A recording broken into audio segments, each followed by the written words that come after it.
మిత్ర, ఇంకా మొదలు పెడదామా? 5 minutes అండి. మన కన్స్ట్రక్షన్స్కి సంబంధించిన బిల్డింగ్స్ బాగానే డిజైన్ చేశారని మేము అనుకుంటున్నాం. ఎందుకంటే ఇప్పటికే మార్కెట్లో మీ గురించి మంచి పేరుంది. అందుకే మేం కూడా మిమ్మల్నే అప్రోచ్ అయ్యాం. అవన్నీ ఎలా ఉండబోతున్నాయి, ఎలా కన్స్ట్రక్ట్ చేయబోతున్నారు, ఇవన్నీ తెలుసుకుందామని మాకు కూడా ఎగ్జైటింగ్గా ఉంది సార్. అందుకే మీటింగ్ త్వరగా స్టార్ట్ చేయమని అంటున్నాం. No problem sir. మీ ఎక్స్పెక్టేషన్స్ అన్నీ రీచ్ అయ్యే విధంగానే మా డిజైన్స్ అన్నీ ఉంటాయి. కాసేపట్లో మీటింగ్ స్టార్ట్ అవుతుంది. What is this Mitra? After all ఒక నార్మల్ ఎంప్లాయీ అయిన భాగ్యలక్ష్మి కోసం ఇంత పెద్ద క్లయింట్స్ని వెయిట్ చేపిస్తావా? Manisha, can you please wait for 10 minutes? కాదు మిత్ర, క్లయింట్స్కి ఎన్ని పనులు ఉంటాయి. వాళ్ళు బిజీ షెడ్యూల్స్లో ఎవ్రీ మినిట్ ఎంత వాల్యుబుల్ అయి ఉంటుందో తెలిసి కూడా భాగ్యలక్ష్మి కోసం వీళ్ళని వెయిట్ చేయించడంలో అర్థం లేదనిపిస్తోంది. మనీషా, వీళ్ళ కన్స్ట్రక్షన్కి సంబంధించిన అన్ని డీటెయిల్స్ భాగ్యలక్ష్మి దగ్గరే ఉన్నాయి. మొదటి నుంచి భాగ్యలక్ష్మి ఈ ప్రాజెక్ట్ని డీల్ చేస్తోంది. తను ఎక్స్ప్లెయిన్ చేయడమే కరెక్ట్. తన గురించి వెయిట్ చేయాలి అంతే. నువ్వు ఆల్రెడీ ఫోన్ చేసావు, త్వరగా రమ్మని కూడా చెప్పావు. అయినా కూడా ఇప్పటి వరకు రాలేదు. అంటే ఏంటి తన ఉద్దేశం? నేను ఎప్పుడు వెళ్ళినా పర్వాలేదనుకుంటోందా, లేకపోతే తన కోసం ఎంతసేపు అయినా వెయిట్ చేస్తారు అని అనుకుంటుందా? మనీషా ప్లీజ్, చిన్న టాపిక్, దాన్ని పెద్దది చేయకు. Excuse me sir. ఓ భాగ్యలక్ష్మి, ప్లీజ్ కమ్. సార్, తను భాగ్యలక్ష్మి. ఈ ప్రాజెక్ట్కి సంబంధించిన అన్ని డీటెయిల్స్ తనే ఎక్స్ప్లెయిన్ చేస్తుంది. భాగ్యలక్ష్మి, ఈ ప్రాజెక్ట్ని ఫస్ట్ నుంచి నువ్వే డీల్ చేస్తున్నావుగా, సో నువ్వే దీని గురించి క్లయింట్స్కి ఎక్స్ప్లెయిన్ చేయి. సార్ నేనా? అవును భాగ్యలక్ష్మి, దీని గురించి 100% ఇన్ఫర్మేషన్ నీ దగ్గరే ఉంది. So you have to explain. Sir అది కాదు సార్, నేను ఎక్స్ప్లెయిన్ చేయగలనంటారా? భాగ్యలక్ష్మి, ఇది నా వల్ల అవుతుందా, ఇది నేను చేయగలనా అని అనుకుంటే ఏది ఎవరి వల్ల కాదు. నేను చెయ్యగలను అనే నమ్మకం నీలో ఉంటే చాలు, నువ్వు చేయగలవు. ఇది నా వల్ల అవుతుంది అనే ధైర్యం నువ్వు చూపగలిగితే చాలు, నీలో ఉన్న బలం అందరికీ తెలిసేలా చేయగలవు. ఇక్కడ ఎవ్వరూ నీకన్నా ఎక్కువ కాదు, తక్కువ కాదు. నేను చేయగలనో లేదో, నేను చెప్పగలనో లేదో అనే అపనమ్మకం నీ మనసులో ఉండకుండా చూడు, అది చాలు. నీ నమ్మకమే నీ చేత అద్భుతాలు చేసేలా చేస్తుంది. నీ నమ్మకమే నీకొక కొత్త ఆత్మవిశ్వాసాన్ని ఇస్తుంది. నేనున్నానుగా, మధ్యలో ఏదైనా ప్రాబ్లం ఉంటే నేను చూసుకుంటాను, సరేనా? Good.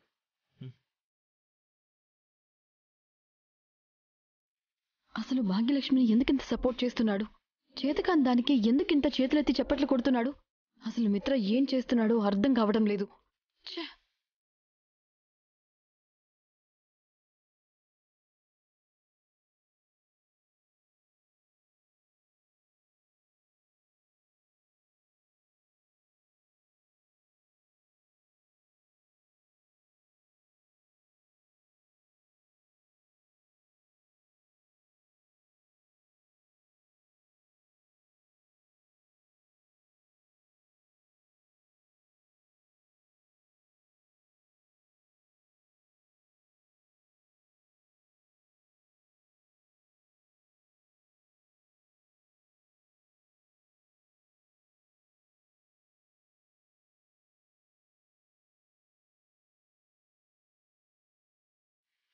Wow, what an explanation. మన ప్రాజెక్ట్ కన్స్ట్రక్షన్స్ అన్నీ ఏ విధంగా ఉండాలో, ఎలా డిజైన్ చేశారో అన్నీ మాకు క్లియర్గా అర్థమయ్యేలా చెప్పారు. వీటిలో మాకంత అనుభవం లేకపోయినా మీరు చెప్పే విధానంలో పిన్ టు పిన్ అర్థమైంది.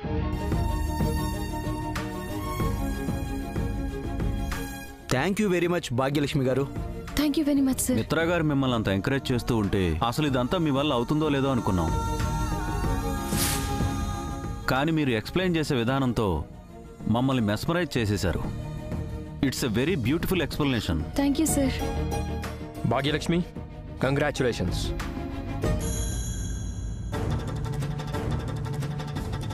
ఇప్పుడు నేను షేక్ హ్యాండ్ ఇస్తే నా చేతికున్న ఈ గాయం మిత్రగారు గాని మనిషే కానీ చూస్తే నేనే లక్ష్మిని తెలిసిపోయే ప్రమాదం ఉంది. కొంచెం జాగ్రత్త పడాలి.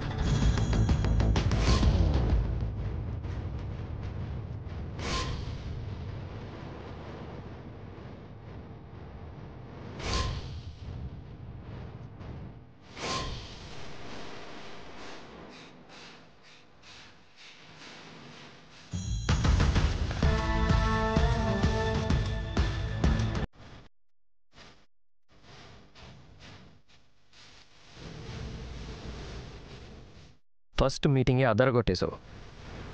చెప్పానుగా, ఆత్మవిశ్వాసం ఉంటే మన వల్ల కానిది కూడా మనం చేసి చూపించగలుగుతాం.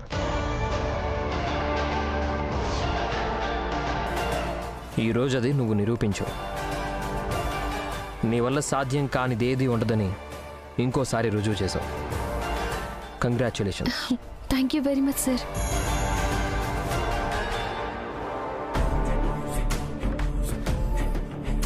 మనీషా, ఏంటి అలా చూస్తూ ఉండిపోయావు?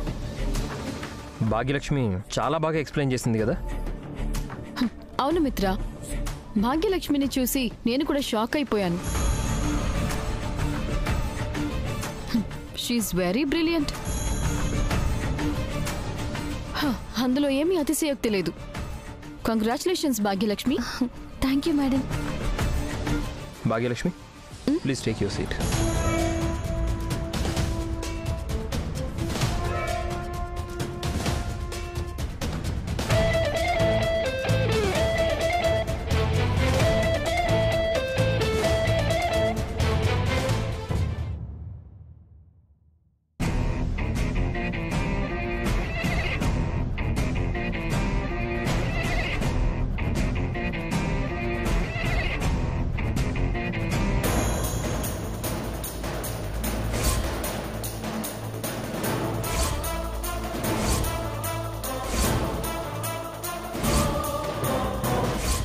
అరవిందక్క, మెడలో వేసుకునే ఒక హారం కోసం నా మనసుని గాయపరిచావు. నీ తోడికోడలైన నన్ను అవమానించావు. ఈ హారం నీ దగ్గర లేకుండా చేయడమే నా ధ్యేయం. అందుకే చేయించాను ఈ డూప్లికేట్ తాళం.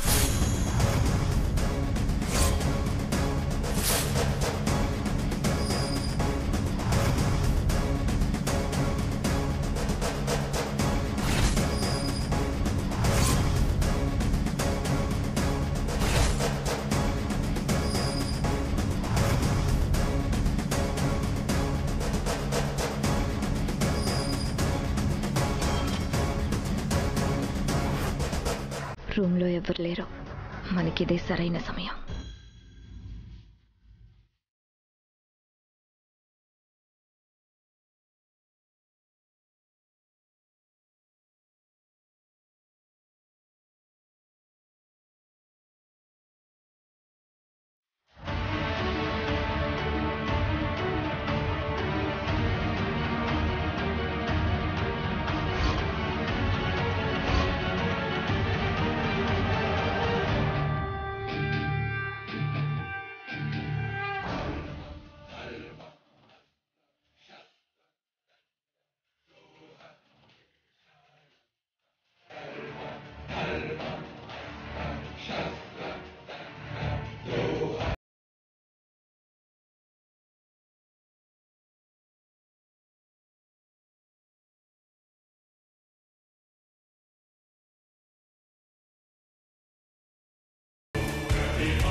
దేవయాని, నా రూమ్లో నువ్వేం చేస్తున్నావు? ఇక్కడ నీకేం పని? ఏం లేదక్క, నీకోసమే వచ్చాను. నా కోసమా? ఎందుకు? షాపింగ్కి వెళ్దాం అనిపించింది, నువ్వు కూడా వస్తావేమో అని అడుగుదామని వచ్చాను. అదేంటి, నువ్వు ఎప్పుడు షాపింగ్కి వెళ్ళినా మనీషాతో వెళతావు, లేకపోతే హన్సికాతో వెళతావు. ఇప్పుడేంటి కొత్తగా? మనిద్దరం సరదాగా బయటికెళ్ళి చాలా కాలం అయిపోయింది కదక్క, అందుకే వస్తావేమో అని. నాకిప్పుడు షాపింగ్కి వచ్చే మూడ్ లేదు దేవయాని. కావాలంటే మనీషా వాళ్ళు వచ్చిన తర్వాత వాళ్ళతో వెళ్ళు. సర్లే అక్క, వస్తావేమో అని ఆశపడ్డాను. ఇంకెప్పుడైనా చూద్దాంలే.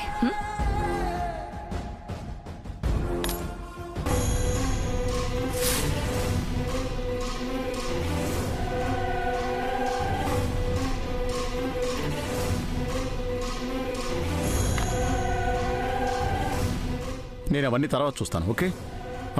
దేవయాని, ఆ సౌండ్ ఏంటి? ఏం లేదక్క, నా ఫోన్ కింద పడిపోయింది, తీసుకున్నాను. ఏమైంది? సౌండా? ఏంటి?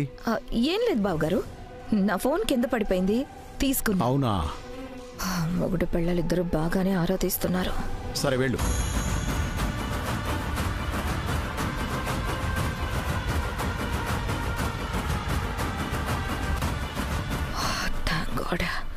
అరవిందకుతో కొంచెం జాగ్రత్తగా ఉండాలి. దొరికిపోతే సొంత ఇంట్లోనే నా మీద దొంగనే ముద్రేసి దోషిలా నిలబెట్టి వెలేసేస్తారు.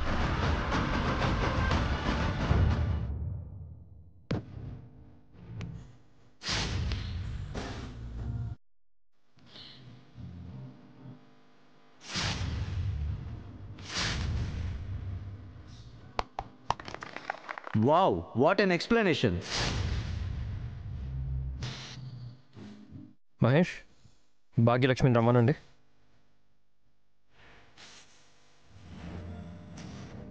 సార్ పిలిచారా? ఏం లేదు భాగ్యలక్ష్మి, ఇందాక క్లయింట్స్ ముందు సరిగ్గా చెప్పలేకపోయాను, అందుకే మరొకసారి పర్సనల్గా విష్ చేయాలనుకుంటున్నాను. You really done a great job. Thank you so much sir. నువ్వు ఇచ్చిన ప్రజెంటేషన్ వల్ల క్లయింట్స్ చాలా పాజిటివ్గా ఉన్నారు. క్లయింట్స్ చాలా పాజిటివ్గా రెస్పాండ్ అయితే మన వర్క్ డిలే కాదు. సో మనం అనుకున్న టైంలో ప్రాజెక్ట్ ఫినిష్ చేయొచ్చు. Thank you once again. Thanks a lot sir. Mitra, presentation గురించి బాగా పొగుడుతున్నావే, లేట్ ప్రెజెంట్ గురించి ఏమంటావు? అంటే లక్కీకి ఈ మధ్య డిసిప్లిన్ తగ్గిందనిపిస్తోంది. క్లయింట్స్తో మీటింగ్ ఉందని తెలిసినా కూడా లేట్గా వచ్చింది. నువ్వు ఫోన్ చేసి రమ్మని చెప్పినా గుర్తులేనట్టుంది. ఏంటి లక్కీ, నేను చెప్పింది నిజమే కదా? కాస్త పొగడగానే కళ్ళు నెత్తికెక్కి అనుకుంటా. కొంచెం కాంప్లిమెంట్స్ దొరకగానే నీ కాన్ఫిడెన్స్ లెవెల్ పెరిగిపోయి మనుషులంటేనే లెక్కలేనట్టుంది. అయ్యో అదేం లేదు మేడం. చూడు లక్కీ, నువ్వు అణిగి మణిగి ఉన్నంత కాలమే నీకీ ఆఫీస్లో స్థానం ఉంటుంది. అధికారం వచ్చేసిందని, ఆత్మవిశ్వాసం పెరిగిపోయింది అని విర్రవీగడం మొదలు పెడితే అదే ఈ ఆఫీస్లో నీకు ఆఖరి రోజవుతుంది. Manisha, actually today is a big day. Bhagyalakshmi క్లయింట్స్ని మెప్పించింది. వాళ్ళు ఈ ప్రాజెక్ట్ని ఇంకా త్వరగా మొదలు పెట్టడానికి కారణమైంది. తన వల్ల జరిగిన మంచిని చూడకుండా కాసేపు లేట్ వచ్చిందని దాని గురించి మాట్లాడతావేంటి? మిత్రా, ఇప్పుడు క్లయింట్స్ని ఎంత మెప్పించింది అనేది ముఖ్యం కాదు, ఎంత క్రమశిక్షణతో ఉందనేదే ముఖ్యం.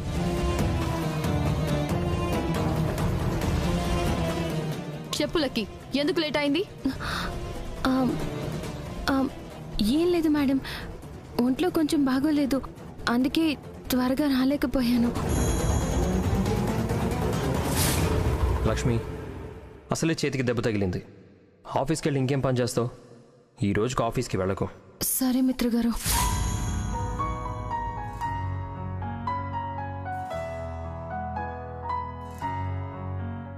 ఏం ఆలోచిస్తున్నావు మిత్రా? లక్ష్మికి కూడా ఒంట్లో బాగాలేదు కదా మనీషా. టైంకి టాబ్లెట్స్ వేసుకుందో లేదో, ఇప్పుడు తనకి ఎలా ఉందో ఏంటో అని.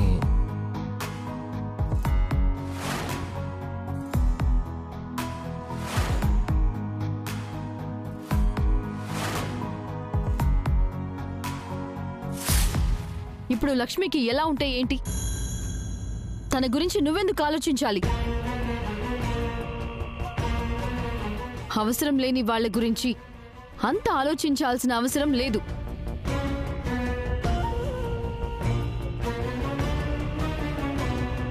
లక్ష్మి నీ జీవితంలో ఒక పాసింగ్ క్లౌడ్ లాంటిది.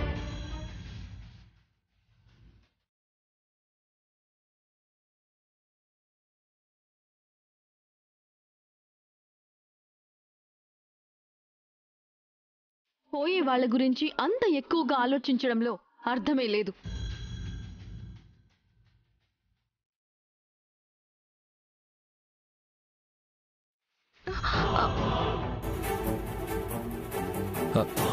ఏమైంది భాగ్యలక్ష్మి? ఏం లేదు సార్, పొరపాటున చేయి తగిలింది. నేను తీస్తానులేండి.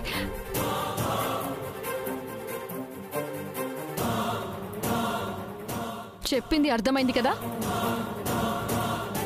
ఇక నుంచి లక్ష్మి గురించి ఆలోచించడం మాని. మనీషా, లక్ష్మి పాసింగ్ క్లౌడా కాదా అనేది పక్కన పెట్టు. ప్రస్తుతం తనకి బాలేదు. పైగా నన్ను కాపాడబోయి తన ప్రాణం మీదకి తెచ్చుకుంది.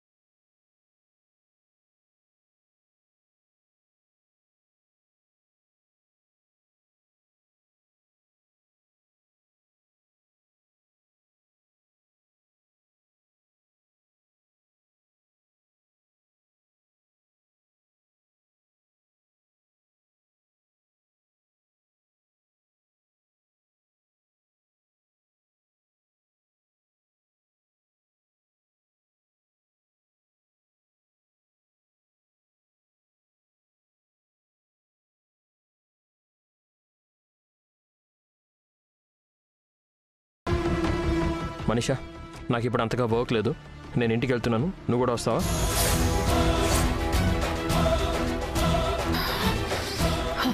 నాకు రావాలని లేదు, వర్క్ ఉంది, నువ్వు వెళ్ళు. Okay then.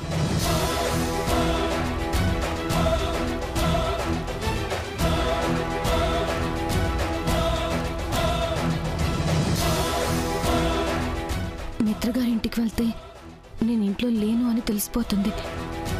ఎక్కడికి వెళ్ళింది అని ఆరా తీస్తే అసలు విషయం బయటపడిపోతుంది. నేను ఎలా అయినా సరే ఇంటికి వెళ్ళాలి. లక్కీ, కూర్చో.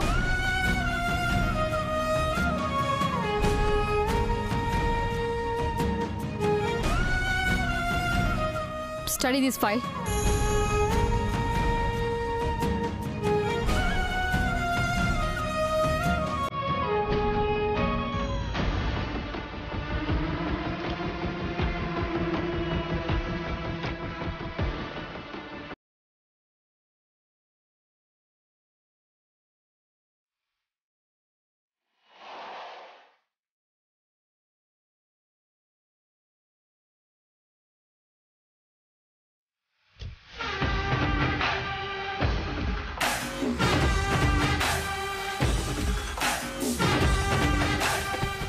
ఏనుగంబరి మీద ఊరేగే రారాజు ఎలకబోను లాంటి కోటలో ఉండేవాడు అన్నట్టు ఈ దేవ్యాని అంటే ఈ షాప్లోకి దూరుతుంది. అవునమ్మా, ఆవిడికి ఇక్కడేం పనుంటుంది? లంకంత కొంప పడవంత కార్లు ఉన్న వాళ్ళు నగలకి చీరలకి పెద్ద పెద్ద మాల్స్ కి పోతారు, కానీ ఈవిడంటే ఈ గల్లీలో ఉన్న స్టీల్ సామాన్ల షాప్లోకి వెళ్తుంది. కొంప తీసి వాళ్ళు వేసుకునే నగలన్నీ ఇక్కడ తయారు చేయించిన గిల్ట్ నగలే అంటావా అమ్మా? అదే వయ్యుండదులేవే. డబ్బున్న వాళ్ళు డాబు దర్పం చూపించుకోవడానికి ధనం ఖర్చు పెడతారు, కానీ అలా దాచుకునే రకం కాదే. మరి ఇక్కడికి ఎందుకు వచ్చిందంటావు? అదే ఆలోచిస్తున్నాను. రా చూద్దాం. చెప్పండి మేడం.